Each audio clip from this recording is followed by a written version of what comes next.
Ako congressman, pero ugaling mayor.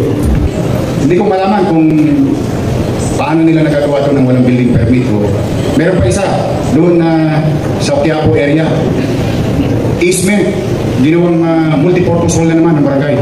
Pondo rin ng congressman, 43 million yata yun. Easement. Pina-inspection namin ngayon. In fact, pina-check ko nga kung may building permit din. Dahil pag wala, they have to stop. Kasi easement yun eh. Ilog yung katabi. Kaya tingnan mo, ayan, katulad ng tanong mo, totoo, kung lilinisin natin yung mga iskinita, mga kalihon, kaya lumalakas ang loob ng taong bayan, ng ilang individual na gawin yung gusto nilang gawin. Bakit? Nakikita sa mga congressman eh. Politiko rin ang numero unang violator eh. Politiko rin ang may gawa eh. So, ang katwiran ng utaw, bakit pag congressman pwede, pag kami hindi?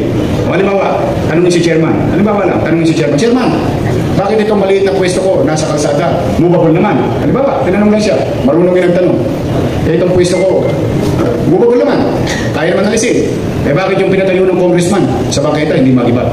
Ano naman mukha naman ang iharap namin bilang gobyerno at ni chairman? Pare-pareho kami walang mukha. Kaya totoo, lahat yun na pinaimbestigahan natin. Kasi sayang ang pera eh. May nag-comment na eh. Sana ibinila lang daw ng franchise ng Jollibee kasi mahal ang pagkatayo ng Jollibee yung barangay hall. Dito to.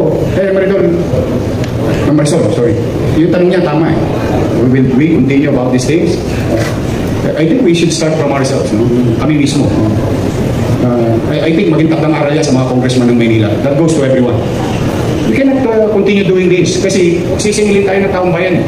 Bakit kung ikaw, congressman, pwede ka? Pag kami hindi. Ikaw pwede ka maggawa ng obstruction dahil congressman ka. Yan ang dapat na iniimbestigahan sa ano? Quadcom ba yun? Hindi, totoo. Kaya kita mo, ito na eh. Sabi ko sa inyo, hindi ako malapit dyan. Sa totoo lang.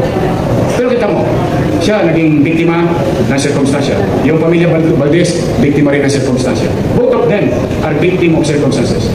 Whoever abused, I'll let the court decide on the matter. But the thing is, kaya umaabot sa ganyang problema. Kasi tayo mismo nakikita. Bangketa, tatayo mo ng barangay hall. Easement, tatayo mo ng barangay hall. Multipurpose. Gusto nyo malaman ano yung area? I challenge all of you. I challenge all of you here. Go to Plaza del Piero in Cagalangin, Tondo. Makikita nyo pa yung notification doon ng national government. Ginawang cockpit arena. Ang itsura. Hindi ko sinabi sa bungan. Pero mukhang sa bungan. O para makagawa ng barangay hall sa gitna na pinakikinabangan ng mga matatanda doon. Saka historical site yun eh. Hindi mo basta nagagalaw yun.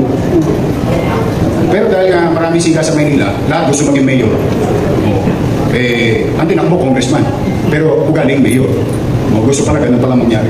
Hindi po pwedeng ganun. Ako po yung nakikisuyo. Hindi po pwedeng ganun. We have to put orders.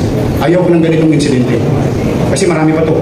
And for purposes of numbers, I'm going to deal with 896 barangays. About 10,000 barangay official and about 20,000 tanods.